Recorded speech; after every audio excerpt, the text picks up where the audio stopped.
আমার গোপন বেদনাগুলো অথবা স্বপ্ন মৃত্যুগুলো লেখা ছিল তাতে।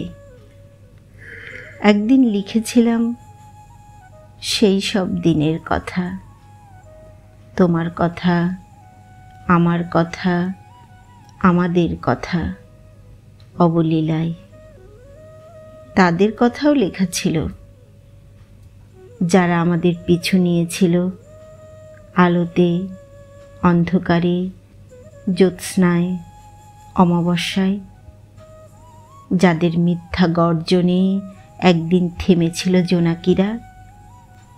লেখা ছিল সেই সব দিনের কথা, জীবনকে চষেছি যখন আমরা নিতান্ত অবহেলে, জীবন থেকে শুষে নিয়ে কাম, ক্রোধ, দুঃখ, অশ্রু, ঘাম গড়েছি উদ্যান শূন্যতার।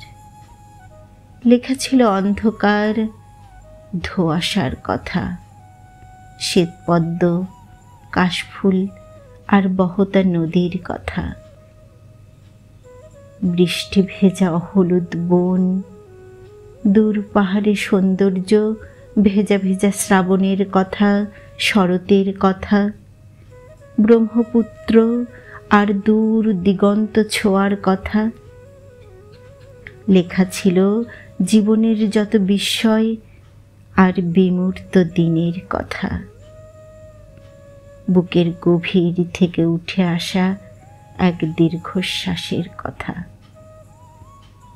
খোলা জানালা, জুঁই ফুলের গন্ধ ভরা রাতের কথা, বহতা সময়ের কথা, মিথ্যেবাদীদের কথা। ঘণ্টা বাজাতে বাজাতে চলে যায় সময় অগোচরে, কালের পরিক্রমায় ধুলো জমে ডায়েরিতে। তারপর আরো অনেক দিন পর বিদগ্ধ কোনো এক দুপুরে ডায়েরির পাতাগুলো সব ডানা মেলে উড়ে যায় আকাশে। আমি তাকিয়ে থাকি, স্মৃতিরা উড়ে যায়, প্রিয় ডায়েরির পাতাগুলো হারিয়ে যায় ধুলো মাখা বাতাসে।